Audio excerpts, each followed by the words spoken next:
Linha de Frente. Olá, sejam todos muito bem-vindos. Está começando aqui o Linha de Frente deste fim de semana. Eu sou o Nelson Kobayashi e sigo por aqui enquanto continua de férias nossa amiga Elaine Keller. Comigo aqui na mesa hoje estão nossos convidados Paulo Loyola, Renato Batista, Robson Farinazzo e Sérgio Santana. Sejam todos muito bem-vindos, meus amigos. Nós vamos começar falando sobre segurança no Rio de Janeiro, porque o prefeito do Rio, Eduardo Paes, denunciou nas redes sociais que o crime organizado cobrou R$500 mil para liberar obras públicas em um parque da Zona Norte.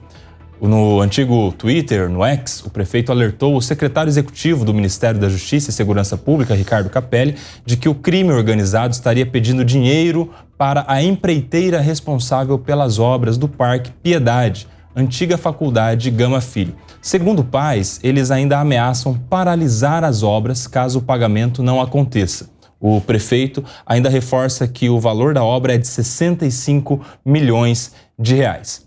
Em resposta, Capelli afirmou que tem recebido relatos iguais de outros prefeitos do Rio. Ele diz ainda que o crime organizado destrói a economia e o desenvolvimento e que a empreiteira não pode pagar nada. Capelli finaliza dizendo: é inaceitável este estado paralelo. Vamos para cima destes bandidos. Fecha aspas. E a Polícia Civil identificou o traficante que exigiu o pagamento da construtora e pediu a sua prisão. O homem seria o líder da organização criminosa que explora o Morro do 18, na Zona Norte. Meus amigos, mais uma vez, a gente vendo a questão da segurança pública, das facções criminosas, do crime organizado de maneira geral no Rio de Janeiro. Eu quero começar com o Paulo Loyola, que é do Rio e que, portanto, conhece mais de perto essa realidade que já há muitos anos acontece no Rio de Janeiro e que vem cada vez mais se agravando com o aumento da criminalidade. Paulo Loyola. Bem, olá, muito obrigado pelo convite, meu Kobayashi, obrigado aos demais membros da mesa e pela presença, obrigado ouvintes por estarem aqui conosco hoje. Bem, sobre o Rio de Janeiro, eu estava até comentando um pouco disso já essa semana. O Rio tem de fato um processo extremamente complexo da sua formação geológica, cultural, de ter deixado de ter sido capital, de ter sido a cidade e o porto que mais recebeu escravos no mundo. Tem uma desigualdade social muito latente. Foi onde começou a primeira favela brasileira, justamente de pessoas oriundas de guerra, que queriam uma providência do Estado e que passaram a ocupar ali o Morro da Providência. Você tem um processo extremamente complexo de formação social do Estado, uma dependência muito grande de royalties, o que faz com que muitas vezes também diminua ali, como a gente viu alguns anos atrás, o poder financeiro do Estado. E você tem também a cidade e o Estado como berço de alguns dos maiores movimentos de violência de grupos organizados do país, como o Comando Vermelho, como a própria milícia. Recomendo muito, inclusive, estudos na área que falam justamente desse crescimento da milícia, como surgiu ali na região de Rio das Pedras, qual foi toda essa estratégia que se mistura muito com as forças policiais do Rio de Janeiro. Ou seja, uma formação social absolutamente complexa e, como carioca que sou, não me surpreende nem um pouco a notícia. De fato, é bastante comum a gente saber de questões como essa no Rio de Janeiro. E eu acho que tem alguns pontos interessantes que podem ser levantados a partir disso. Primeiro, que o prefeito Eduardo Paes, ainda que não tenha na sua competência constitucional a questão de segurança pública, que é a competência do governo do Estado e do governo federal em determinados níveis, mas o que está acontecendo no Rio de Janeiro seria competência do governo do Estado, ele atua para também se posicionar na pauta de segurança pública, para mostrar que está preocupado. Acho que existe também uma preocupação com o crescimento de candidaturas mais à direita no Rio de Janeiro. A preocupação da população, o sentimento da população é muito negativo em relação à pauta de segurança pública, não poderia deixar de ser diferente. De fato, o fato é que Cláudio Castro tem falhado demais no combate à criminalidade no Rio de Janeiro, lembrando que a gestão da Polícia Civil, da Polícia Militar, ela é de competência do governo estadual, e esse governo estadual vem falhando miseravelmente, não só Cláudio Castro, mas uma boa parte, poderia dizer quase todos os anteriores, falharam aí nesse processo de gestão da segurança pública carioca. Agora, Um outro ponto que eu também vinha destacando, então também é interessante pra gente, porque eu li algumas críticas ao processo mas o Eduardo Paes jogou pra galera, foi pro Twitter e tal. E eu dei o exemplo, por exemplo, do próprio Tarcísio, que no processo de privatização fez aquela coisa de bater ali, quase quebrar a mesa com um martelo, porque a gente hoje, de fato, vive numa sociedade de espetáculo, que a gente é desafiado com muita informação o tempo inteiro e que, para chamar a atenção das pessoas, você precisa, às vezes, tomar alguns tipos de atitude mais chamativas. Então, me pareceu acertada. Acho que o Rio de Janeiro, de fato, precisa hoje de algum nível de intervenção federal. Agora, Renato Batista, você que é uma pessoa das redes, você que é um influencer, instagramer, conta pra gente, a rede social, neste caso, nessa conversa que se deu essa semana, foi o grande palco de um diálogo institucional da Prefeitura da cidade do Rio de Janeiro com o governo federal, a secretaria responsável pela segurança pública a nível de Ministério da Justiça. A gente não viu um ofício reservado, tratando de questões sensíveis, em especial a segurança da população e, inclusive, com o crime de extorsão, né, que é esse o crime que praticou a facção criminosa, a gente viu uma espetacularização, como disse o Paulo Loyola, de um assunto sensível para muita gente, que envolve dinheiro, que envolve obra pública, que envolve o poder ou não do Estado em determinada área da cidade. É no Twitter que as coisas se resolvem, ô Renato Batista? Nelson Kobayashi, boa tarde a toda a nossa audiência. Olha, primeiro lamentar esse caso que ocorre no Rio de Janeiro. A gente está falando da segunda maior cidade do nosso país e a gente vê uma absoluta interferência do crime organizado em funções que deveriam ser do Estado. Isso mostra a falência da segurança pública no Rio de Janeiro, que não é de hoje. O Paulo Loyola citou aqui questões geográficas, geológicas, históricas da formação do Rio de Janeiro, e é importante a gente também pontuar questões políticas que levaram ao Rio de Janeiro se tornar o que é hoje. Desde a corrupção de ex-governadores, de pessoas que estavam no comando do estado do Rio de Janeiro, até mesmo a decisões judiciais e políticas que não permitem com que as polícias tratem o crime organizado da maneira que deveriam ser tratados, como, por exemplo, proibindo operações militares, operações policiais em áreas de favela. Agora, sobre o ofício, o Nelson Kobayashi, na verdade, sobre a manifestação no Twitter, eu acho que é muito diferente do caso que o Paulo citou aqui do governador Tarcísio, que, de fato, ali fez uma espetacularização em um momento que elaborou uma concessão, mas ele não deixou de passar pelas instâncias necessárias. E é isso que me chama muita atenção nesse caso. Por que o prefeito Eduardo Paes, ele marcou o Ricardo Capelli, marcou os órgãos federais? Por que ele não, por exemplo, ali fez uma comunicação à Polícia Civil do Rio de Janeiro, que me parece que, após essa repercussão, investigou e chegou a pedir a prisão deste sujeito que teria feito que teria cobrado esse recurso da empreiteira? Por que ele não comunicou os órgãos estaduais e ele preferiu fazer isso aos órgãos federais? Será que ele não confia nos órgãos estaduais do Rio de Janeiro? Ainda há perguntas abertas nesse caso que precisam ser esclarecidas. Comandante Robinson Farinazzo, explica pra gente, tem jeito o Rio de Janeiro? Porque a gente chegou num nível em que a gente não está falando de uma facção criminosa, como é no estado de São Paulo, em que uma facção é que domina o crime organizado. No Rio de Janeiro a gente tem facções criminosas que se rivalizam, às vezes até em conflito entre elas. Mais do que isso, contra elas a polícia, aí força do Estado, pela legalidade, e paralelamente ainda as milícias, que também concorrem o mesmo domínio de poder, de território e que torna ainda mais complexa a situação de segurança pública no Rio de Janeiro. Como é que resolve essa situação? Tem jeito, comandante Robinson Farinazzo?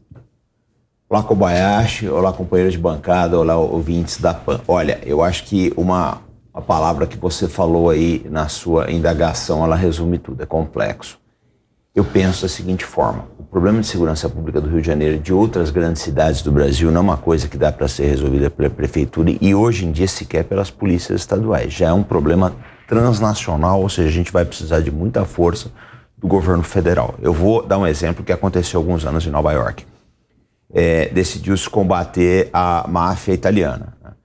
a polícia de Nova York não tinha condições, até porque estava muito infiltrada pela máfia aí. Então o FBI precisou entrar e mais uma equipe do Departamento de Justiça, e eles usaram a Lei Rico, que é uma lei contra a corrupção e enriquecimento ilícito. Enfim, eles conseguiram desmantelar boa parte da estrutura da máfia. Agora, por que eu acho que precisa de uma força maior aí do governo federal? Quando eu digo governo federal, não estou falando só da polícia, não. Polícia, a Receita Federal, o COAF e principalmente o Itamaraty. Por que eu coloco o Itamaraty nessa cesta de soluções aí? Porque, na verdade, não tem fábrica de armas no morro, né, gente? Essas armas vêm da Bulgária, essas armas vêm dos Estados Unidos, vêm da Rússia, vêm da China, vêm de Israel. Então, se não houver uma pressão muito grande do Brasil nos órgãos internacionais, no sentido de coibir o tráfico de armas pesadas, que são armas complexas, são armas de difícil fabricação, tá? São armas especializadas, eu acho que a coisa não vai demorar para andar. Outra coisa que é muito importante também, o tráfico, ele não lava dinheiro vendendo figurinha na banca. O tráfico lava dinheiro, principalmente aí com as suas conexões internacionais, né, em grandes bancos. Então está na hora de começar a denunciar isso aí, porque a gente não vai conseguir acabar com o problema da segurança pública atuando puramente no varejo. Sérgio Santana, meu amigo, você que é político, mas que também tem uma carreira toda formada na segurança pública, é inclusive um representante, um líder dos policiais militares do estado de São Paulo e que fez a sua carreira operacional em uma área que também é estratégica para o crime organizado no Brasil, que é na Baixada Santista, por onde saem as drogas todas pelo Porto de Santos. Qual a sua avaliação sobre esse domínio tão grande das facções criminosas e crescimento, como nós temos visto no Rio de Janeiro, mas também em todo o Brasil, né? Porque antes a facção criminosa era quase que uma exclusividade. Primeiro de São Paulo, depois Rio de Janeiro e tal, mas agora a gente está vendo facção criminosa dominando o Norte e o Nordeste. O Centro-Oeste, essas cidades que cresceram muito com a ascensão do agronegócio, Sorriso, Sinop e tal, também estão sendo palco de disputa territorial por facções criminosas e ela só vem crescendo ao longo de tantos anos. Sérgio Santana, meu amigo, um prazer ter você aqui, quero te ouvir. Obrigado, Kobayashi. Boa tarde a todos aqui da bancada, as pessoas que estão nos assistindo. Na verdade, é com muita tristeza que a gente recebe uma mensagem dessa, né? E prova, mais uma vez, que o Rio de Janeiro tem os seus governos, tanto municipais como estaduais, divididos. A gente entende, já foi falado aqui, que a responsabilidade é do Estado, mas a gente percebe que o Rio de Janeiro já teve várias outras intervenções, até mesmo vários morros lá foram ocupados pelo Exército, né? E que, logicamente, a gente entende que trouxe resultados importantes. Com a proibição dessa atividade do Exército em ocupar alguns pontos, mostra realmente que a falta de presença no Estado dessa forma cria uma coragem muito grande das facções fazer o que eles realmente desejam, né? Que é tirar dinheiro daqueles que provavelmente são considerados empresas ricas, né? E agora a prefeitura leva uma reivindicação popular, né, de revitalização de alguns centros da cidade e recebe essa notícia de que não dará continuidade às obras se não tiver essa extorsão paga, né? Então eu fico aqui muito chateado porque essa questão pode ser levada para outros estados, né? O que a gente não deseja aqui, principalmente para o estado de São Paulo. E atenção, porque em conversa com jornalistas, o presidente do Senado, Rodrigo Pacheco, negou que houve inércia por parte da casa na tramitação do projeto que visa acabar com as saidinhas dos presos. Nós vamos ouvir. Alguns desavisados e alguns demagogos atribuíram ao Senado inércia em relação a esse projeto quanto às saídas temporárias que foi aprovado na Câmara. Não houve inércia do Senado. O projeto chegou ao Senado, eu como presidente do Senado despachei a Comissão de Segurança Pública do Senado Federal, então ele não ficou parado o projeto no Senado, ao contrário do que alguns disseram. Na Comissão de Segurança Pública foram realizadas reuniões, audiências, foi apresentado um parecer pelo senador Flávio Bolsonaro, há um pedido de vista que é regimental, então há o trâmite normal de um projeto de lei que não é só sobre saída temporária, é sobre outros institutos penais também. O Ministério Público de Minas Gerais já havia alertado o Poder Judiciário sobre o risco de manter nas ruas o homem que matou o sargento da Polícia Militar, Roger da Cunha, com um tiro na cabeça. O crime aconteceu durante uma abordagem em Belo Horizonte na última sexta. O criminoso, condenado a 13 anos de prisão por roubo, estava em liberdade condicional desde março de 2023. Em pelo menos 3 saídas, teria cometido novos crimes, o que levou o Ministério Público a pedir que ele voltasse ao regime fechado para terminar de cumprir a pena. Os promotores de justiça argumentaram que o princípio da dúvida a favor do réu não poderia ser usado à torto e à direito e que a segurança da população poderia ser colocada em xeque. Vamos fatiar aqui esse assunto primeiro na esfera política. Por quê? Porque diante de tudo que vem sendo repercutido em relação às saidinhas desde o final do ano passado, desde o aumento da criminalidade nessa data em específica em que as pessoas estão usando o benefício da saída temporária, a gente tem repercutido pessoas que, primeiro, não voltam, aqueles que estão no benefício praticam crimes. A gente vê um clamor da sociedade pelo fim, a sociedade se sente insegura nessa época do ano e em todas as outras áreas, e isso está pressionando o setor político. Então, nessa primeira parte da nossa conversa, eu queria falar sobre isso. Porque viralizou um vídeo do secretário de Segurança Pública de São Paulo, Guilherme Derrite, falando que a parte dele, quando era deputado, foi feita, que ele, quando era deputado, fez caminhar na Câmara dos Deputados um projeto de lei que visava acabar com a saidinha e que o projeto estava parado no Senado e cadê os senadores? Aí responde o Rodrigo Pacheco falando, não está parado não é verdade que teve inércia, eu despachei para a comissão e na comissão tá andando a coisa. E aí agora, para encerrar, a gente teve esse fato do policial militar morto por uma pessoa que usava desse benefício em Minas Gerais, que é o estado do senador Rodrigo Pacheco. Não é só o estado que o elegeu, mas é o estado onde ele pretende ser governador, ou seja, isso pressiona ainda mais a atuação política dele como presidente do Senado, onde está este projeto de lei. Comandante Robinson Farinados, você acha que agora, diante de toda essa pressão, o Rodrigo Pacheco vai conversar ali com os presidentes das comissões, com a pessoa que está com pedido de vista nesse caso, para fazer o negócio andar e ele entregar para a sociedade a resposta a esse clamor público que se faz contra o Senado para andarem, para votarem esse projeto de lei que visa acabar com a saidinha? Farinados. Pois é, Kobayashi, essa é a tendência, né? É assim que funciona a democracia, né? A partir do momento que uma notícia é exposta, gera uma comoção popular e a sociedade se mobiliza em torno disso, cobrando os políticos, as coisas efetivamente andam. Eu acho que vai ser positivo, né, se o Pacheco tomar alguma medida nesse sentido, porque esse problema aí da saidinha já vem se arrastando há muitos anos aí, tá? É bastante controverso, a gente vê que os critérios aí de saída, eles são bem alargados, não poderia ser assim, né? Muita gente que volta às ruas aí não teria condições de sair. Então, eu acho que vai ser bastante positivo se o Pacheco se movimentar nesse sentido. A gente tem que lembrar o seguinte, né? Você bem colocou aí, parece que tem intenções aí de ser governador em Minas. E Minas é uma catapulta natural à candidatura da presidência da República, né?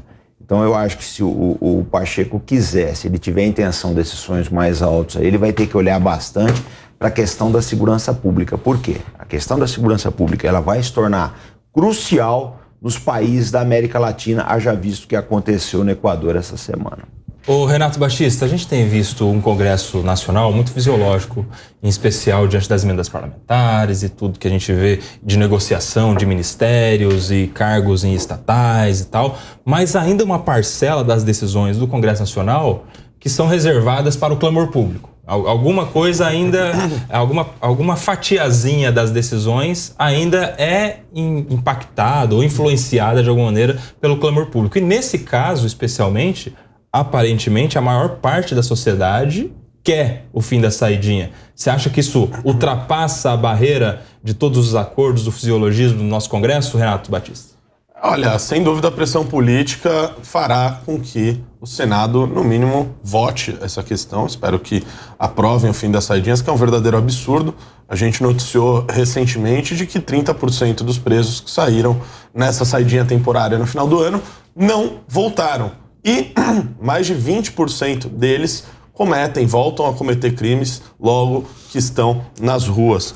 Agora, o presidente do Senado, Rodrigo Pacheco, ele disse que ele não demorou para pautar esse projeto. Esse é um projeto que já foi aprovado na Câmara dos Deputados há mais de 1 ano e meio. Então, sim, houve uma demora. O presidente do Poder Legislativo, ele tem um poder quase que discricionário ali com relação à pauta, de levar determinadas pautas ao colégio de líderes, de convocar os presidentes da comissão. E eu acho muito curioso que o fim das saidinhas não tenha sido pautado dessa forma. A gente vê muitas outras pautas no Congresso Nacional que são colocadas em regime de urgência. Quando é para discutir PEC da impunidade, PL da censura, esses projetos passam muito rápido pelas comissões e são pautados no plenário e às vezes votados na calada da noite. Agora, o fim das saidinhas, não. Aí precisa passar por todo um processo, o pedido de vistas em uma comissão e depois em outra. Eu não caio nesse papo furado. Creio que agora que o presidente Rodrigo Pacheco tem um caso muito grave que ocorreu no estado dele, e aliás, presto minha solidariedade à família do sargento Roger Dias, que foi morto por um bandido, um vagabundo criminoso que estava numa dessas saidinhas. Agora que ele tem um problema ali, vamos dizer, no quintal político, né, da casa dele, ele provavelmente deve pautar esse projeto aí em breve, Kobayashi. Sérgio Santana, você que é representante dos policiais militares de São Paulo, imagino que tenha recebido assim com muita tristeza essa ocorrência que aconteceu em Minas Gerais. Agora falando propriamente de um símbolo dessa ocorrência, que é um símbolo que vai virar, né, claro, uma bandeira contra a questão da saidinha. Um sargento da Polícia Militar, casado, deixa esposa e uma filha de 5 meses, e que quem teve acesso às imagens viu ele, e ao áudio, viu ele gritando pro bandido, para. E quando ele foi se aproximando, ele foi surpreendido com 2 tiros na cabeça. Isso, claro, comoveu toda a sociedade, em especial a comunidade policial. Quero te ouvir a sua avaliação, como você recebeu isso e como isso coloca ainda mais urgência na discussão dessa pauta. Então, Kobayashi, é com tristeza, mais uma vez, a perda de um agente de segurança, né? É um amigo, é um chefe de família, é uma autoridade que realmente sai da sua casa para defender as pessoas que não as conhecem. E, lógico, que daqui a pouco é mais um caso. Vai ser esquecido aí pela mídia, vai ser esquecido pelas pessoas. Porque daqui a pouco abre um concurso, são outros policiais que estarão ocupando o lugar dessa pessoa, desse sargento. E, logicamente, que quando pede vistas a um projeto tão importante, quando se pede vista é para você alongar a discussão, demorar que o projeto seja aprovado. Quando nos regimes dentro das casas de lei, tem o regime de urgência. Se é uma pauta importante para ser discutida, pede-se em regime de urgência, não precisa passar nas comissões.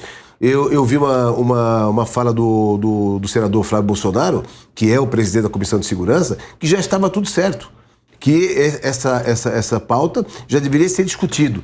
E se tem outras pautas que o Senado tem a discutir antes do final do recesso, que discuta essa também, porque eu também sou a favor do término da saidinha, porque eu congratulo aqui a fala do nosso secretário de Segurança do Estado, quando ele fala que ele fez o papel dele como deputado federal e também como secretário de Segurança.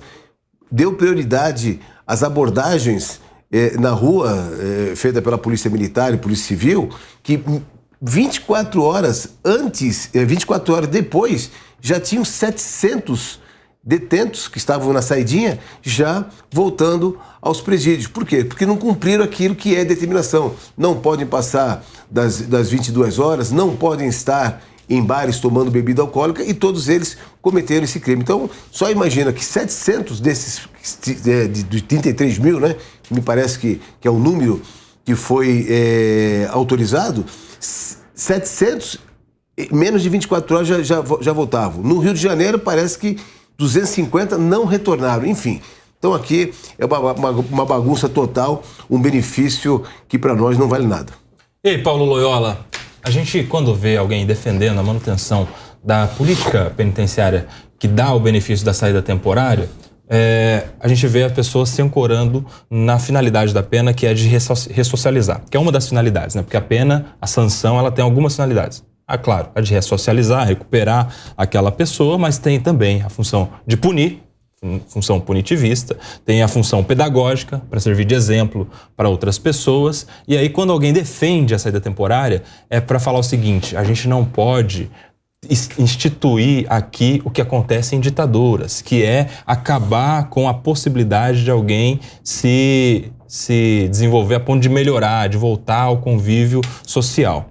Mas daí como se a saída temporária fosse o único instrumento. E tem muitos outros. A gente tem progressão de regime, a gente tem pena mais grave para crime de reincidência, a gente tem a possibilidade do detento trabalhar e a cada 3 dias trabalhados ele tira 1 da pena. Ele tem as visitas todas que ele pode receber, inclusive visitas íntimas. Então a gente tem vários tipos de instrumentos que convergem com a ideia da ressocialização.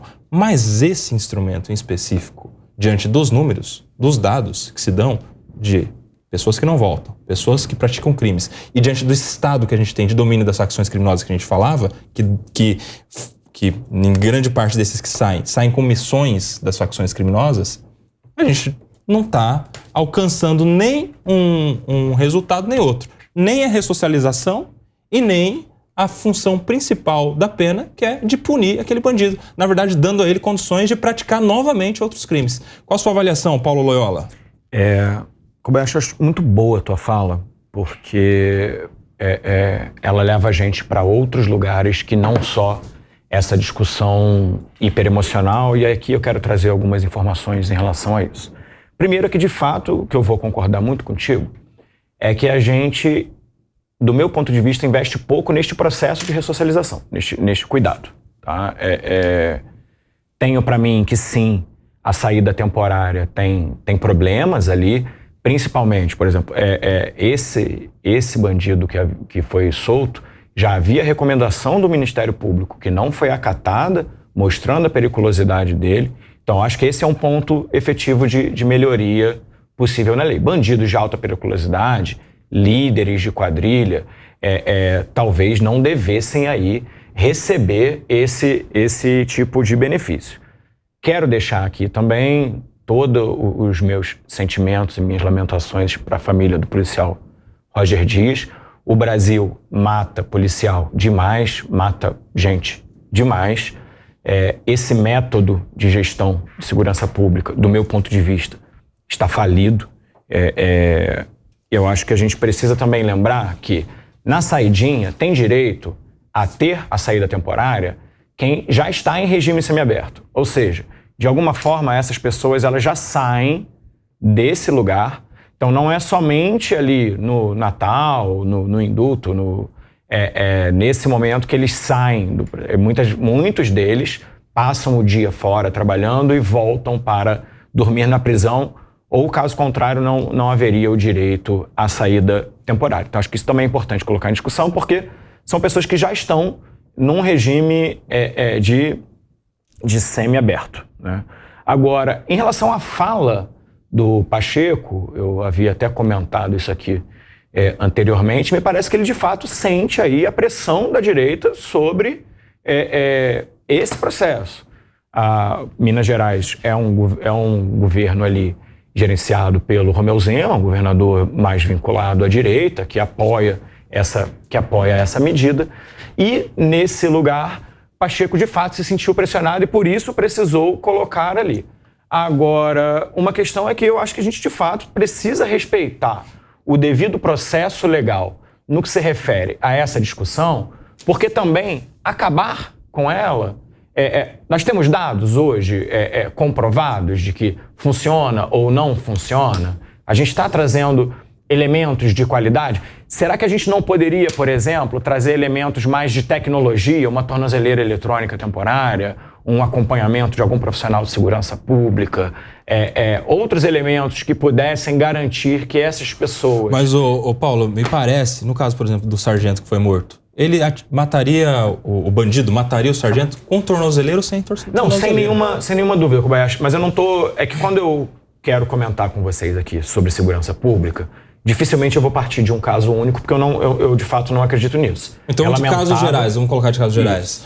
De casos gerais, o cara que rouba de tornozeleira ou sem tornozeleira. O cara que sequestra com tornozeleira ou sem tornozeleira. Mata com tornozeleira ou sem tornozeleira. Parece que a tornozeleira não impede ninguém de praticar crime, no meu ponto de vista. Até porque não vai ser a tornozeleira que vai impedir alguém de dar um tiro no outro. Talvez pudesse resolver, aí sim, a questão das pessoas que não voltam. Daí você tem como monitorar para buscá-las. Nesse sentido, eu acredito que poderíamos ter a tornozeleira eletrônica como um meio de ter essa pessoa de volta ao sistema penitenciário se ela não voltar. Que também é um índice alto, as pessoas que não voltam da saída temporária, né, Paulo? O que eu estou propondo aqui, na verdade, é um aprofundamento da questão. O que eu estou trazendo é que a questão não é tão simples do tipo, o que fica aparecendo para mim às vezes? Que se a gente acabar com a saída temporária, a gente resolve o problema de segurança pública do Brasil. Isso é irreal. A gente está partindo de casos individuais para fazer uma análise muito séria de segurança pública. Do meu ponto de vista, não deveria ser desta forma.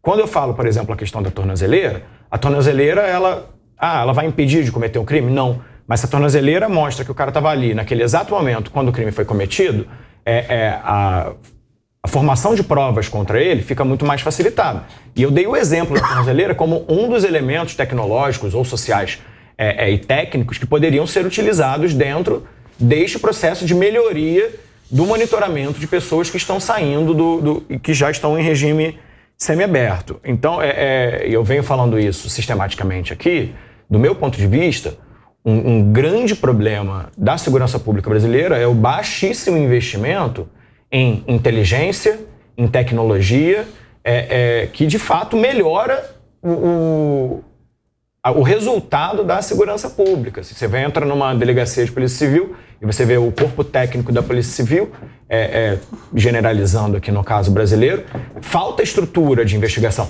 A gente tem no Brasil um dado que quase 70%.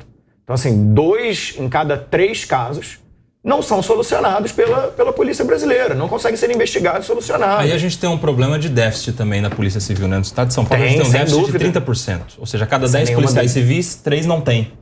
Falta gente para fazer boletim de ocorrência, que irá para esclarecer crime. Você pediu, Renato? Posso só fazer uma réplica aqui na fala do Paulo?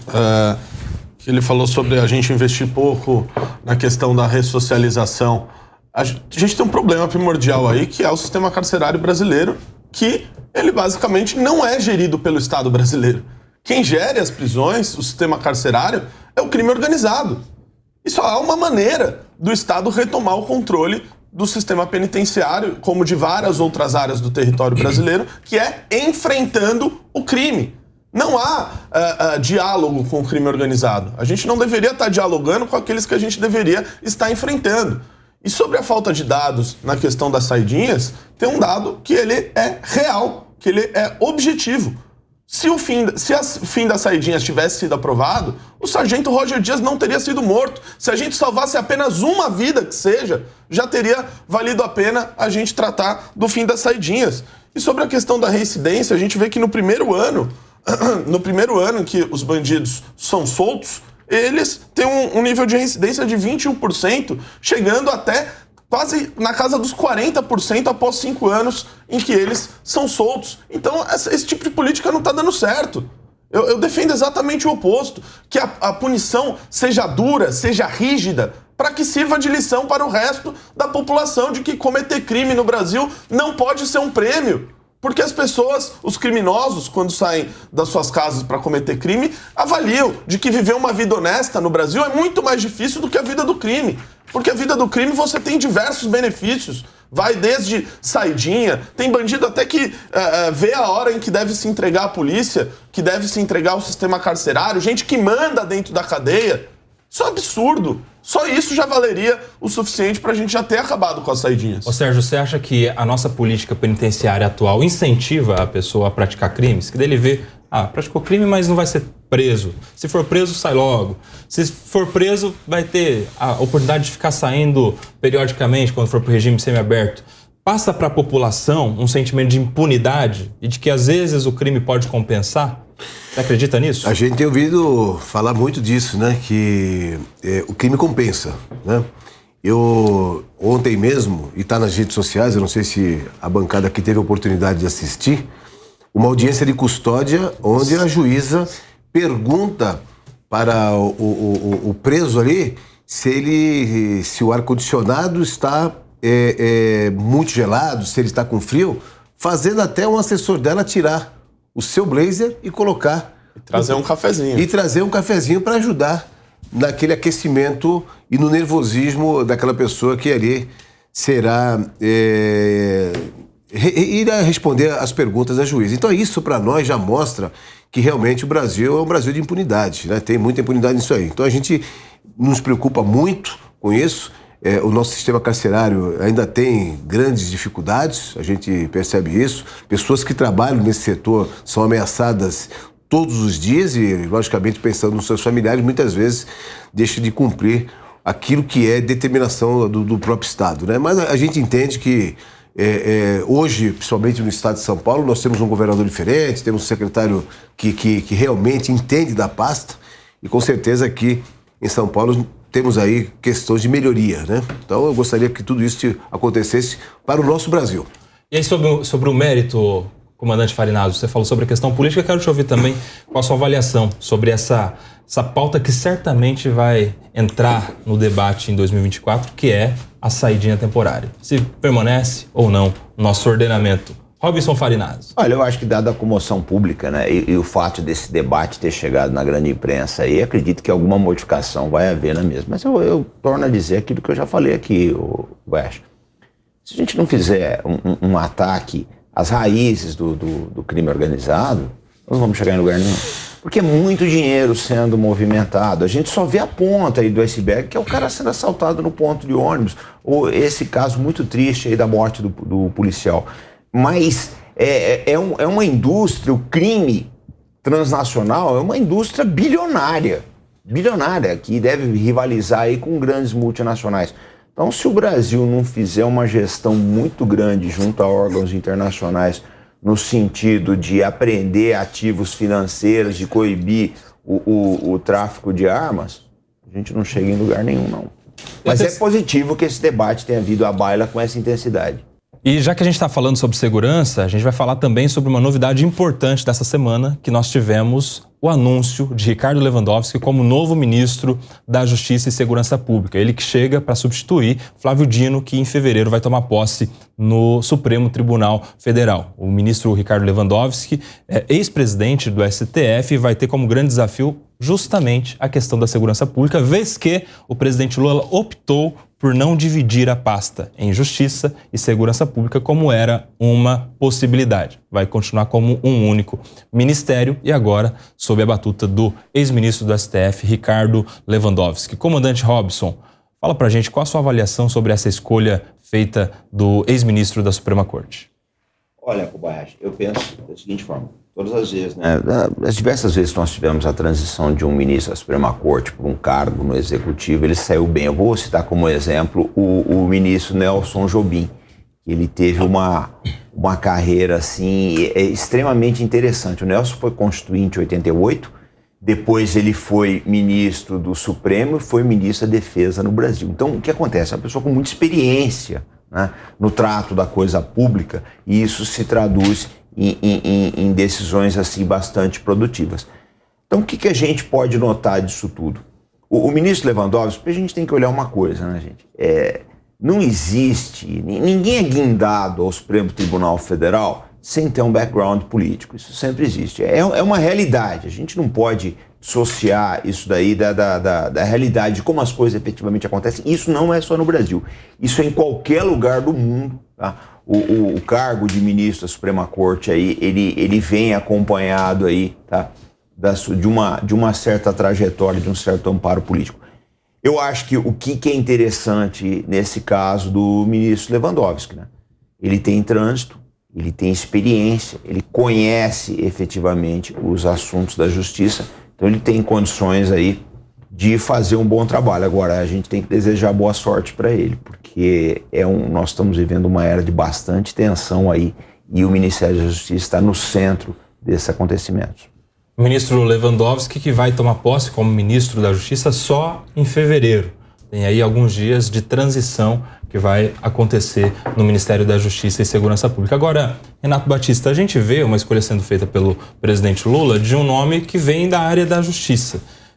Isso, no meu ponto de vista, já é algo a se considerar como positivo, porque poderia ser a Gleisi Hoffmann, que é da ala política, poderia ser algum outro correligionário, poderia ser alguém muito mais com o DNA político do que propriamente jurídico. Ricardo Lewandowski, ele é conhecido como ex-ministro do Supremo Tribunal Federal, mas muito antes disso, ele é um professor da Faculdade de Direito de São Bernardo do Campo, os mais renomados, porque a faculdade lá é uma das mais renomadas também. Ele foi conselheiro seccional da OAB de São Paulo antes de se tornar magistrado, inclusive depois de ter sido conselheiro, advogado e conselheiro da OAB de São Paulo, ele foi alçado ao cargo de desembargador do Tribunal de Justiça de São Paulo pelo 5º Constitucional. Então foi alguém que foi escolhido pelos advogados, aprovado pelos desembargadores e nomeado pelo governador do estado à época. E só depois é que ele foi convidado para ser ministro da Suprema Corte. Então é uma pessoa da área da justiça que se comunica de alguma forma com a advocacia, com os tribunais dos estados, porque ele veio do Tribunal de São Paulo,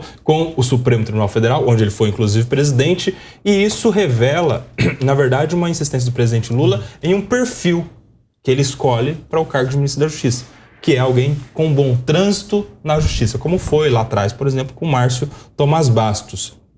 Desse ponto de vista, mantém a coerência o presidente Lula. Quero te ouvir, Renato Batista. Kobayashi, acho que você falou muito bem sobre o histórico do agora futuro ministro da Justiça, Ricardo Lewandowski. Sem dúvida que ele tem currículo suficiente para o cargo. Agora, as incoerências que ficam sobre a nomeação dele também precisam ser pontuadas. A gente viu durante o governo Bolsonaro, por exemplo, a época delegado Ramagem ter sido barrado de uma nomeação para a Polícia Federal, alegando ali, o STF alegou o princípio da impessoalidade. Eu me questiono se o princípio da impessoalidade será utilizado nesse caso, porque o ministro Ricardo Lewandowski, enquanto ministro da Suprema Corte, ele teve decisões que foram favoráveis ao atual presidente Lula, inclusive anulando condenações enquanto o presidente era julgado pela Suprema Corte. Pergunto se esse princípio não será evocado nesta vez. E muito da ala do petismo também falava sobre uma suposta imparcialidade do ex-juiz Moro, que veio a aceitar um cargo de ministro da Justiça do governo Bolsonaro. Pergunto se essa turma também falará sobre essa clara incoerência, onde um ministro do Supremo que tomou decisões favoráveis ao ex-presidente acaba por aceitar um cargo comissionado, né, um cargo de livre nomeação do presidente da República. E se fosse um juiz aposentado, recebendo um cargo remunerado de quem ele beneficiou enquanto juiz? Será que a gente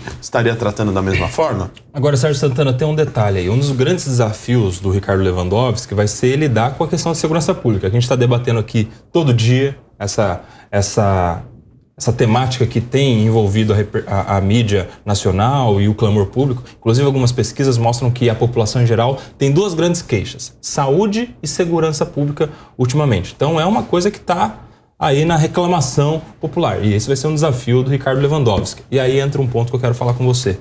Durante esses últimos dias, no começo da semana, a gente viu uma ideia de se manter o Ricardo Capelli como secretário, o número 2 da pasta, especialmente para cuidar da segurança pública. Tinha até um pouco antes a ideia de se dividir o ministério para ter um Ministério de Segurança Pública, mas a conclusão é que não, vai ficar um só. E com um detalhe que eu quero te passar agora. O presidente Lula falou nessa semana, quando anunciou a indicação do Lewandowski, de que se ele fosse um técnico, ele não gostaria que o presidente ficasse dizendo quem é que tem que jogar. Ele fez essa analogia com o futebol. Então ele está dizendo que o Lewandowski vai poder escolher quem ele quiser para montar o seu time, a sua escalação. Ou seja, o ministro Ricardo Lewandowski vai ter carta branca para escolher um nome, inclusive para cuidar da segurança pública. Você acha que aí há uma oportunidade dele de escolher alguém da área? Escolher alguém que já tenha sido secretário de Segurança Pública, alguém que já tenha atuado na polícia, alguém que já tenha atuado nessa área com algum caso de sucesso, de preferência? Isso é um ponto positivo nessa mudança? Então, já foi comentado aqui a experiência que ele tem, né?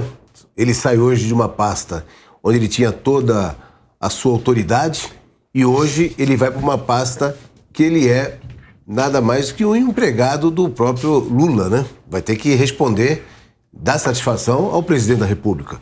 Agora, se ele tem toda essa autonomia, dizer que na pasta dele ele vai seguir uma linha de experiência na área de segurança, logicamente que ele não pode deixar de escolher alguém que efetivamente trabalhou na área. É como está sendo feito aqui no governo do Tarcísio, né? Hoje a pasta de segurança tem um secretário que é capitão da PM e tem um secretário adjunto que é um delegado de polícia. Então, eu acho que se ele não levar para a área ideológica, com certeza nós teremos uma melhora muito grande na segurança pública do Brasil. Agora eu quero insistir nisso com você, Santana, que você falou num caso interessante aqui de São Paulo, por exemplo, com o Derrite, que é o secretário de Segurança Pública. A gente tinha um histórico, ao longo de muitos anos, de promotores de justiça ocupando a chefia das polícias. Promotor de justiça que sabe tudo de direito penal, processo penal, sabe tocar um processo judicial, acompanha questões penitenciárias, mas nunca entrou numa viatura para atender uma ocorrência. E agora a gente tem um capitão da Polícia Militar e ao lado dele um delegado de polícia, o delegado Nico, cuidando das polícias. Você acha que essa foi uma decisão acertada? Porque no começo se gerou um burburinho muito grande, né? Como que pode? Não vai ser promotor, sempre foi, né? Com exceção do governo Dória, que foi um general das Forças Armadas, também ligado à área de segurança, mas tinha essa tradição de promotor de justiça e agora um policial no cargo. Você achou positivo? Muito positivo. É a primeira vez na história do governo do Estado de São Paulo que nós temos aí na pasta técnicos, né? E o próprio secretário de Segurança Pública, quando candidato a deputado, ele reivindicou várias situações beneficiando as nossas polícias civil, militar e polícia penal. E hoje ele, como secretário, a gente não precisa ficar fazendo qualquer tipo de manifestação. Ele já sabe o que tem que ser feito. Então, eu acho que essa integração de pastas técnicas com o governo do Estado é muito importante. Então, eu acredito que se o ministro Lewandowski fizer uma escolha de uma pessoa técnica ao lado dele, com certeza, como eu falei, teremos melhorias na área de segurança pública. Paulo Loyola, qual a sua avaliação, sua expectativa para a gestão Ricardo Lewandowski no Ministério da Justiça? Bem, foi dito aqui das questões relacionadas ao Lewandowski e suas decisões pró-governo, mas, bem, Lewandowski é um homem que exerce aí essa função pública há 49 anos, desde 1974, e obviamente também já teve decisões contra o governo, também estão repercutindo aí mais na militância. Por exemplo, ele era o presidente do STF durante o impeachment da presidente Dilma, da ex-presidente Dilma. Isso também tem repercutido bastante entre o pessoal do campo e da militância mais à esquerda, mais progressista. Mostra, inclusive, uma certa maturidade do Lula em conseguir lidar com isso e trazer alguém que foi até a oposição, aí, que trouxe resultados muito negativos a ele no passado. Já tivemos aí, houve um tensionamento para saber quem iria ser o subsecretário ali de segurança, com uma imposição, com uma disputa por parte do Paulo Capelli, que está interinamente... Ricardo Capelli, que estava interinamente, mas que pediu demissão na manhã do dia... Na verdade não. Não pediu? Ele tuitou logo na sequência disso aí que ele não pediu demissão, ele sairia de férias para descansar com a família e que logo retornaria para a transição no Ministério da Justiça. Mas, segundo ele, no Twitter, chamado X, não pediu demissão. Obrigado pela correção, Koba. Mas, enfim, eu acho que é isso. O ex-ministro Lewandowski me parece ter sido muito bem recebido de maneira geral pelo mundo político. Não temos visto aí grandes oposições a essa nomeação. Me pareceu uma escolha madura do presidente Lula. Agora, uma coisa que você falou foi interessante, né? Porque ele está sendo muito criticado, não só pela atuação dele como presidente do STF durante o impeachment da presidente Dilma Rousseff. Acho que isso nem seja o mais relevante nas críticas, até porque depois que a Marta Suplicy foi chamada pelo presidente Lula para ser vice do Boulos, não existe mais ex-golpista, meu amigo. O amor está no ar, a questão é ser humano evoluído do perdão. Então não tem mais essa de ex-golpista. Mas há uma crítica muito grande que eu vi na semana de pessoas da militância criticando ser o fato de um homem rico, hétero, branco, ser nomeado para o Ministério da Justiça, deixando para trás aquelas pautas identitárias todas que ajudaram a eleger o presidente Lula. Você compactua dessa crítica, ou Paulo Loyola? Não tenho muito a acrescentar. Ou tá certo? Eu não tenho muito a acrescentar a essa crítica. O ministro ele está assumindo uma pasta extremamente crítica para o governo, sem nenhuma dúvida. Apesar da gente ter tido, no ano passado, pelos dados consolidados do governo federal, disponibilizados pelo Cinesp, do Ministério da Justiça e Segurança Pública, a gente ter tido uma redução de homicídios, por exemplo, de quase 5%, de fato, que a gente tem uma percepção por parte da população de piora desse quadro e atuar sobre esta percepção e sobre a melhoria também dos processos, dos indicadores do combate ao crime organizado é um dos problemas mais centrais que Lula vai precisar enfrentar, principalmente para encarar aí as eleições municipais de 2024. Então, repito que me parece uma escolha madura do Lula. Mas, Paulo, e a pauta identitária? Você acha que faz sentido ou não faz sentido? A crítica. Você acha que o presidente Lula deveria ouvir o que é identitária, né? Porque a gente colocar usualmente... paridade, então vou te falar, paridade de gênero, cotas raciais e toda aquele clamor que a militância faz, de que o presidente Lula tem que ter mais mulheres, tem que ter negros, tem que ter indígenas, tem que ter pessoas com deficiências no ministério, transexuais. E nesse caso ele está sendo muito criticado. Eu quero saber a sua opinião, Paulo. Você acha que está certa essa crítica ou não? Eu acho que é uma crítica válida, é uma pressão que precisa ser feita, sim, sobre o governo. Então está errado o presidente Lula? Eu acho que... deixa eu só concluir o raciocínio.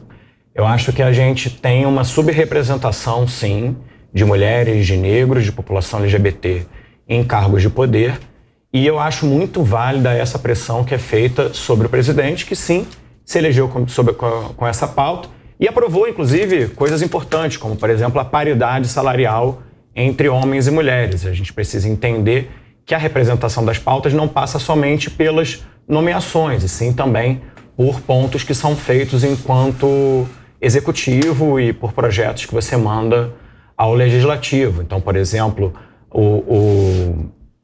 a data de consciência negra tornou-se um feriado nacional, era só em alguns lugares.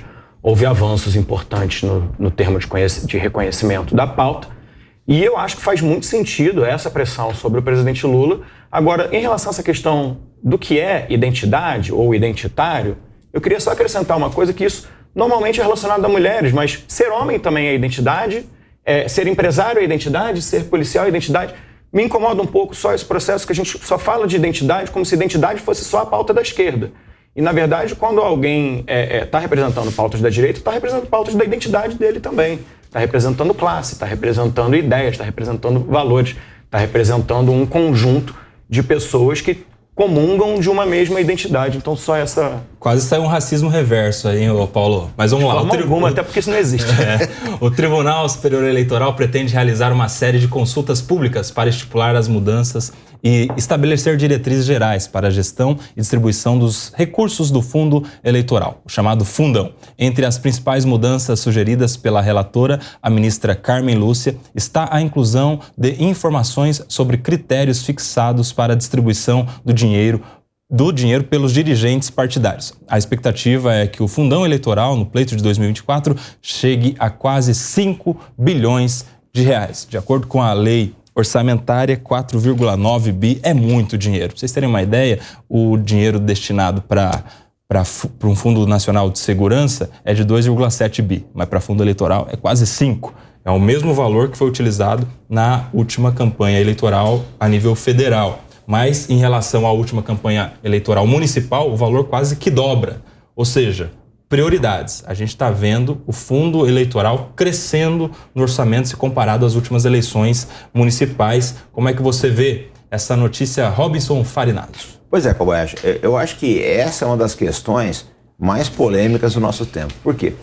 Se você quer ter uma democracia efetivamente, vamos dizer assim, sem pressões, sem que agentes externos com muito dinheiro façam entes eleitorais, você precisa ter um financiamento público. Será que precisa ser desse tamanho? Eu não sei. É difícil, olha, eu acho que se discutir assim o ano inteiro essa questão em fóruns adequados, no Congresso, na Câmara, etc., a gente não vai chegar num consenso. Por quê?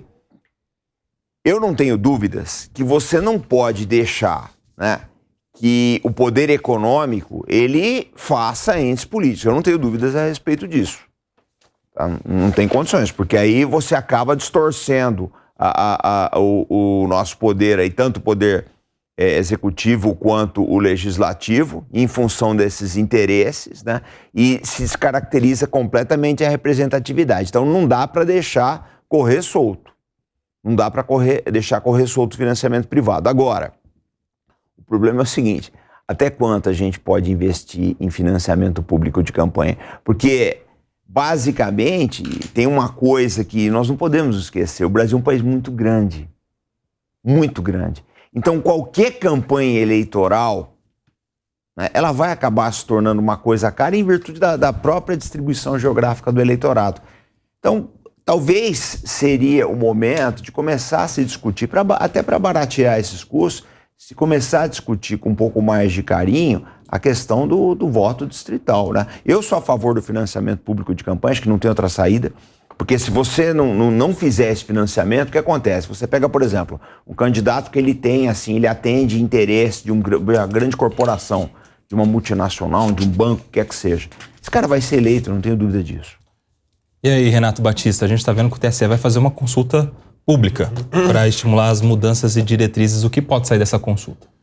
Olha, Kobayashi, não sei o que pode sair dessa consulta. O que eu sei é o seguinte, eu estudei muito essa questão de financiamento de campanha e nós temos um grande problema, que eu acho que o comandante Robson já endereçou essa questão, que o Brasil possui mais de 5 mil municípios. Se a gente for ver o número de candidatos a vereador e a prefeito na eleição deste ano de 2024, a gente está falando de algo em torno de 70 até 80 mil candidatos. Cada cidade, os 29 partidos podem lançar chapa de vereadores, candidatos à prefeitura e à vice-prefeitura. Então a gente está falando de um número muito alto. Então, se fosse para ter um recurso que fosse igualitário para essas dezenas de milhares de candidaturas, a gente não estaria falando de fundo de 4,9 bilhões, não. A gente estaria falando de um valor que é talvez 10 vezes maior do que esse daí. Então, não dá para equiparar as candidaturas com recursos públicos. Esse já é um ponto que é dado, infelizmente. E eu vejo que após o fim, a proibição das doações de empresas privadas, o que a gente passou a ter aqui é que isso mudou, em vez de ser doações de CNPJ, passaram a ser feitas doações de pessoas físicas. Infelizmente, isso que aconteceu. Então, essa é uma realidade que infelizmente existe, né? Acho que o comandante tocou nesse ponto, de pessoas eleitas ali, que acabam sendo eleitas para tratar de determinado interesse econômico que o financiou, mas infelizmente esse é um dado da realidade. Eu prefiro que a gente tenha transparência nessa questão e a gente saiba muito bem quem é que está financiando, quanto está financiando, do que essas coisas sejam feitas debaixo dos panos. Você concorda, Sérgio Santana? Então, eu como foi dito aqui pelo Renato, seria muito mais fácil esse recurso vir de empresas do que próprio fundo partidário, né?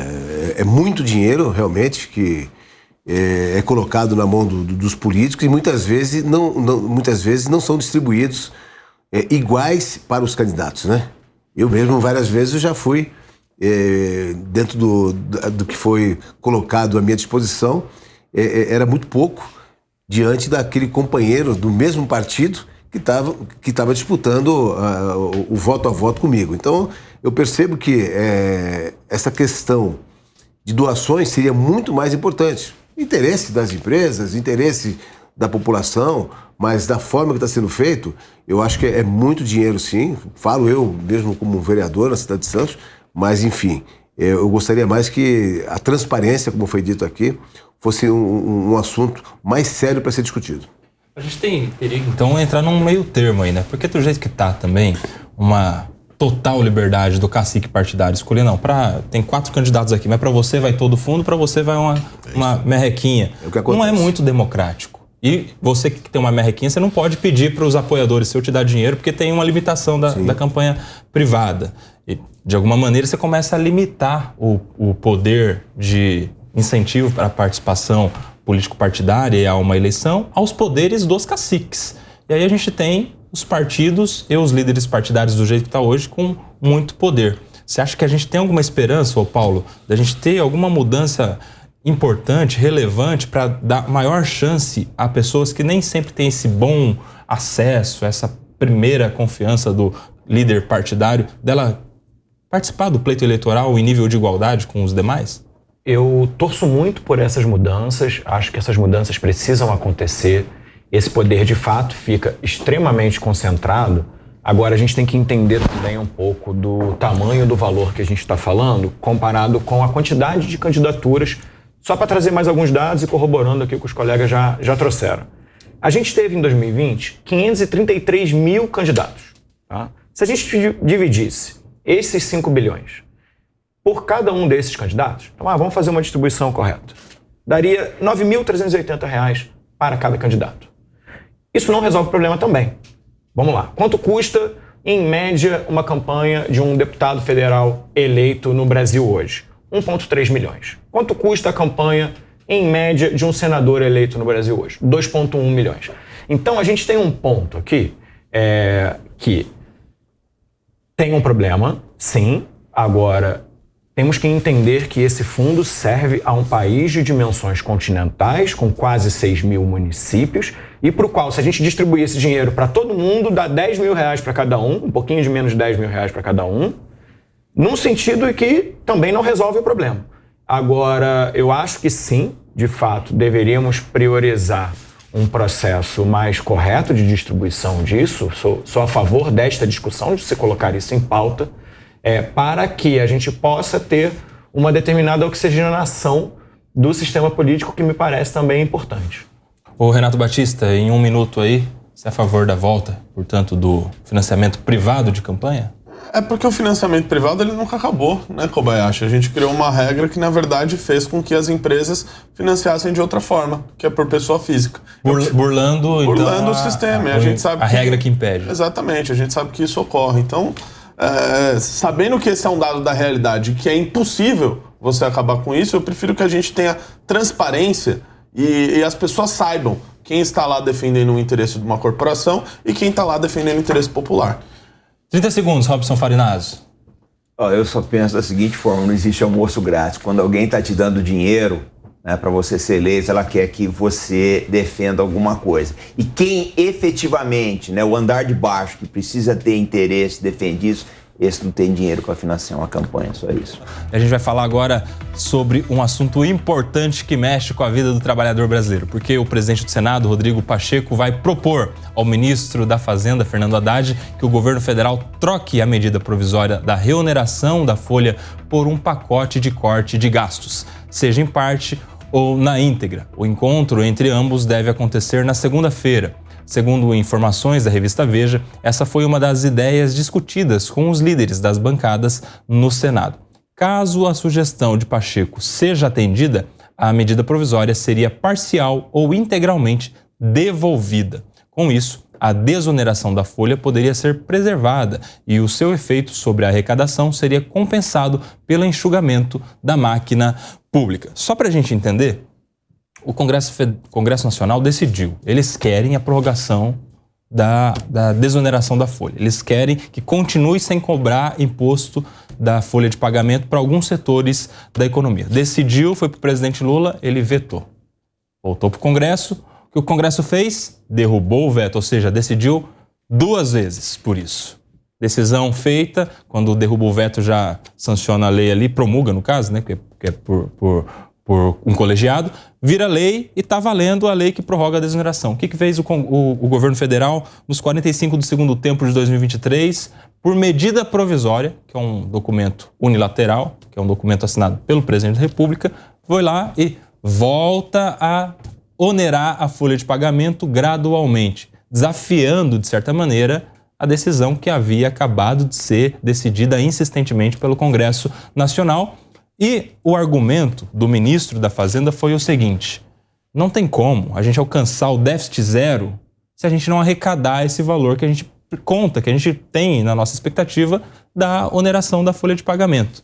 E aí o Pacheco recebeu a medida provisória, se encontrou com os líderes dos partidos, das bancadas no Senado, e a ideia genial foi a seguinte: dá para alcançar o déficit zero, sim, é só agora não gastar como gastaria, e a gente empata do mesmo jeito a arrecadação com despesa. Assim, eu acredito que não precisa ser muito bom de matemática, o Paulo Loyola, para fazer esse cálculo, né? De que uma vez que democraticamente se decidiu que não vai ter o valor da arrecadação da folha de pagamento, logo temos que gastar menos para alcançar, portanto, o déficit zero. É um cálculo muito difícil esse? Paulo Loyola, você que gosta de números. Sou um fã. Bem, eu acho que o cálculo não é difícil, mas também você simplificou uma questão que me parece ser um pouco mais complexa. O governo vem tendo alguns resultados na área econômica, por exemplo, bastante acima da média, inclusive das expectativas do mercado. O mercado previa que a bolsa ia cair, a bolsa bateu recorde. O mercado previa que a economia ia subir 0,8%, a economia vai crescer mais de 3%. A gente está com desemprego no menor número desde 2014. Essas questões são sustentadas, obviamente, por ações do governo, são importantes. Todo mundo vai concordar aqui que o crescimento do PIB é importante, todo mundo vai concordar aqui que o desemprego baixo é importante, e isso se faz com orçamento de governo, né? Também com incentivo ao setor privado, também com todo um processo de incentivo ao empreendedorismo, mas se faz também com um gasto público. E isso se coloca de uma maneira mais complexa justamente porque a gente tem a expectativa de que esses números se mantenham, sejam maiores, ao mesmo tempo que a gente que o campo, principalmente da direita, o campo mais liberal, cobra por uma diminuição dos gastos. A questão é que essa diminuição dos gastos vai piorar justamente o ambiente econômico que a gente vem celebrando ao longo desse processo. É o resultado do PIB, o resultado do desemprego. Então, me parece ser uma questão complexa. Eu não acho que nada... Dentro do mestrado em gestão pública, na primeira aula a gente já tem uma máxima que é que problema complexo não se resolve com solução simples. Então, o que me parece é que a gente precisa, sim, olhar para esses números, tratá-los de maneira correta. Agora, em relação à questão da desoneração, tem um ponto que também gostaria de colocar para o debate com os colegas, que é as indústrias que foram desoneradas desde 2013 caíram em termos de empregos. Indústrias não desoneradas cresceram 12%. E aí me pergunto, até se do ponto de vista efetivamente liberal, vale a pena ficar sustentando algumas indústrias e algumas empresas específicas para receberem desoneração enquanto outras não recebem, sendo que essas, na verdade, encolheram enquanto as não desoneradas cresceram 12%. Então, enfim, queria ouvir aí os colegas. Robson Farinazzo, esse é um dado interessante que contribui para o debate, se a gente deve ou não deve ter desoneração da folha de pagamento diante dos números que trouxe aqui o Paulo Loyola. Mas me parece uma questão decidida. Esse assunto foi certamente debatido no Congresso Nacional e decidiram os parlamentares que mesmo diante desses números que certamente alguém elevou, deveria haver a prorrogação. Como é que fica o nosso sistema democrático e a nossa segurança, em especial do empregador dessas empresas todas, que começou janeiro de 2024 e ele não sabe ainda se nesse ano ele vai ter que pagar mais ou menos imposto para os seus trabalhadores? É terceiro turno da votação, ô Robson Farinazzo? A gente tem uma coisa que é a democracia à brasileira, né? Que é a medida provisória. Mas é aí que tá, a pergunta que eu sempre faço, eu vou sempre na direção da governabilidade, né? Será que é possível governar o Brasil sem medida provisória? Porque tudo aqui a gente acaba caindo no casuísmo, né? A gente tem regras escritas, né? Mas na hora dá-se o jeitinho, as coisas acabam saindo de uma outra forma. Eu acho essa coisa da medida provisória uma coisa muito, muito controversa, porque eu não sei se você tirar isso daí um dia, se dá para continuar tocando o país. Agora, uma coisa que o Paulo colocou que é muito importante, tá? A gente precisa de uma política industrial, pessoal. Não dá para fazer a mesma regra para todo mundo. A gente precisa chegar e falar qual é a nossa política industrial. O que nós vamos privilegiar, o que é importante para o país hoje, para o nosso desenvolvimento. Isso que você colocou aí, eu acho bastante importante. A gente ser mais seletivo aí, no caso, por exemplo, da desoneração, priorizar setores que nós achamos que são mais importantes para o crescimento da economia e trabalhar em cima deles, né? Ô Sérgio Santana, você acha que agora que o senador Rodrigo Pacheco, presidente do Congresso, teve essa ideia, escutou da sua base e que vai levar, portanto, ao ministro Haddad a sugestão de diminuir despesas, agora vai dar certo? O Haddad vai acolher a sugestão do Pacheco e vai falar, de fato faz sentido, vamos parar de gastar? Ou você acha que, na verdade, esse é um discurso muito mais de cunho político do que propriamente de uma solução a ser esperada pelo governo? Então, Kobayashi, primeiramente dizer que os resultados que o governo traz não faz mais que obrigação dele, que é fazer o nosso país crescer. Quanto a essa discussão do presidente do Senado ao presidente da República é mostrar para ele a autoridade que o Senado e a decisão dos vetos têm na decisão do presidente.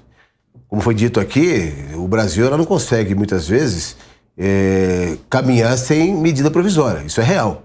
Mas também não pode, de alguma forma, como você falou aqui, ir para um terceiro turno de votação. Isso é um desrespeito às autoridades parlamentares, né? São vários parlamentares dizendo que não pode e uma única pessoa dizendo que sim. Eu acho que o senador, o presidente do Senado tem que ir firme dizendo do que é importante para o nosso país. Uma questão de proteger a autoridade do legislativo, né, Renato? Exatamente, Roberto. Me parece que essa questão já foi exaustivamente debatida. Agora, muito me preocupa quando a gente fala do governo, sobre a política econômica do governo, que eu não consigo identificar muito bem qual que é, né? Porque o ministro da Fazenda diz uma coisa, fala sobre déficit zero, tenta, de alguma forma, ele faz até uma birra com o Congresso Nacional de ter visto uma proposta que derrubaram o veto do presidente, ele, enfim, editar uma medida provisória para tentar fazer valer a opinião dele, e, por outro lado, a gente vê outra ala do governo dizendo que tem que gastar mais, ressalta a capacidade do Estado de se endividar. Então, me parece que a gente não tem um horizonte muito claro, uma medida muito clara para isso. Se o governo defende, por exemplo, investir em determinado setor, investir em determinada área, qual que é o horizonte, qual que é a política econômica? A gente não sabe. O governo brasileiro manifestou preocupação e condenou a onda de ataques, sequestros e execuções indiscriminadas contra civis e policiais no Equador. Durante a semana, um grupo armado invadiu uma TV estatal do país e fez pessoas reféns ao vivo, além de outras ações criminosas pelo país. Por conta disso, o diretor-geral da Polícia Federal, Andrei Rodrigues, colocou o órgão à disposição do governo equatoriano no enfrentamento dos bandidos. Uma das ações é o compartilhamento de inteligência da instituição. Argentina, Bolívia, Colômbia e Estados Unidos também prometeram ajuda ao Equador e ofereceram apoio militar ao país. A boa notícia é que o brasileiro Thiago Alan Freitas, que havia sido sequestrado, foi libertado. A Embaixada do Brasil em Quito e a família do brasileiro confirmaram a soltura. Comandante Robson Farinazzo, explica pra gente, por favor, essa situação caótica que está se dando no Equador. Uma crise sem tamanho, que está no seu ápice. Eu queria muito ouvi-lo sobre isso. Robson Farinazzo. Pois é, Kobesh, a gente tem que ver o seguinte, cai naquele assunto que eu já falei hoje aqui, né? O crime organizado, por ser transnacional, ele não sobrevive, eu sempre bati nessa tecla, sem um sistema bancário que o apoie, um sistema de inteligência estatal e internacional, né, que ajude aí a estabelecer rotas logísticas para a entrada de armamento, que facilite o trânsito de determinados agentes e por aí vai. Ou seja, eu não acredito que isso daí brotou do nada.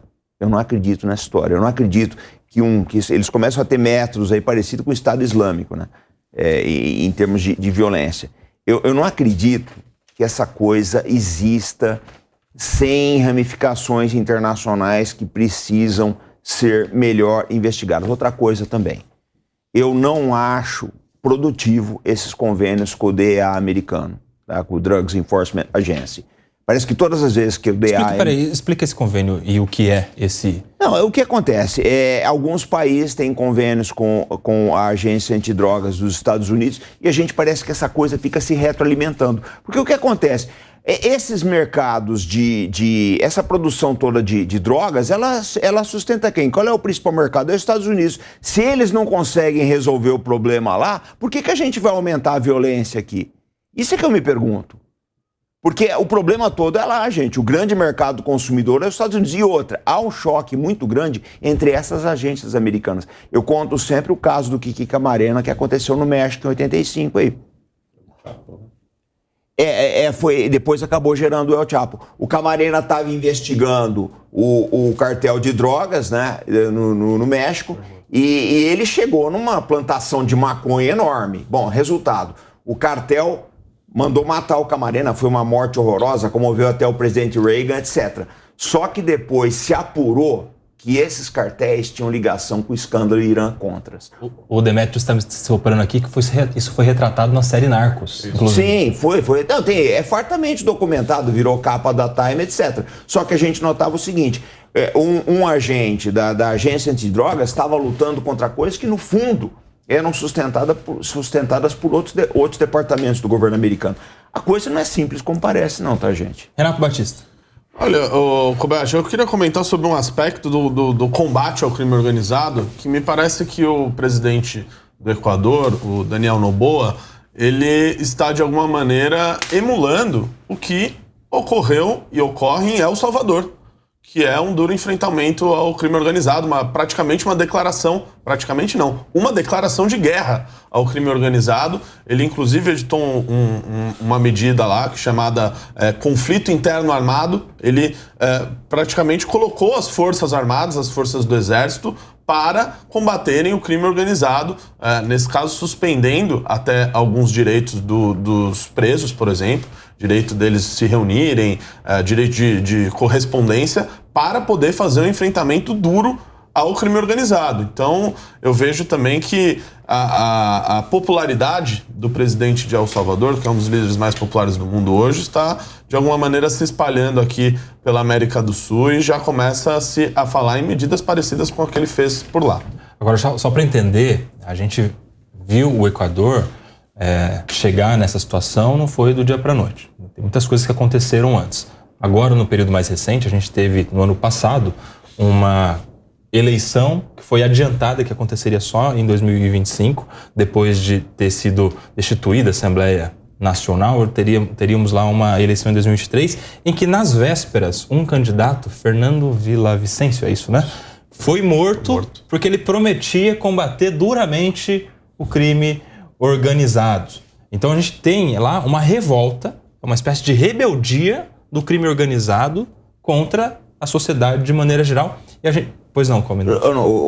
Kobayashi, só um minuto. A gente tem que tomar muito cuidado para, nessa história de se combater o crime organizado, esse país não acabarem virando ditaduras, tá? Sim. De o governo ser empoderado, certos direitos constitucionais serem relegados. Como há, por exemplo, denúncias no caso de El Salvador também. A gente tem que tomar muito cuidado com isso. Isso é muito perigoso. Mas assim, em uma proporção muito diferente, claro que guardadas todas as diferenças, a gente viveu algo parecido aqui em São Paulo em 2006, depois com algum ensaio, alguma ameaça disso em 2012, 2013, com o crime organizado e a polícia, o governo do estado de São Paulo. E aí eu queria ouvir o Sérgio Santana, que tem uma atuação muito próxima da Polícia Militar e que sofreu esses ataques do crime organizado lá atrás. Sérgio Santana. Então, a gente conversou antes nos bastidores sobre essa questão. É uma questão que preocupa muito. Esse noticiário aí já está nas redes sociais, mostrando vídeos, né? Isso nos preocupa bastante. Lá em 2006, aqui em São Paulo, né, em todo o estado, teve aí também essa manifestação, vários policiais militares foram assassinados, né, empresários foram ameaçados e, logicamente, que o Estado rapidamente fez o seu papel, né? Alguns assuntos foram até comentados que o governo tinha tratado algo, né, com o crime, não sei se isso, na verdade, foi verdade, mas que a polícia do Estado de São Paulo fez a sua atuação, brilhante, por sinal, né? Em 2000... Agora, coisa de 1 ano atrás, 2 anos atrás, também teve essa possibilidade de ter uma outra manifestação, mas a Polícia Militar do Estado de São Paulo tem mostrado as suas operações, né? A Baixada Santista é exemplo disso. Mas a Operação Escudo, né? Que foi a mais emblemática. A mais emblemática. 2023. Tivemos, infelizmente, também mais uma vez aí a morte de um policial que, bem antes dele, outros 4 policiais da reserva já tinham sido assassinados, então tiveram que fazer essas operações, né? Então a gente fica aqui muito preocupado com esses comentários, porque, lógico, se não combater de forma o crime organizado, com certeza nós teremos aí um Brasil totalmente ocupado. Tivemos aí recentemente na Bahia também, né? E me parece que já está parcialmente controlado, mas temos que nos preocupar com isso realmente.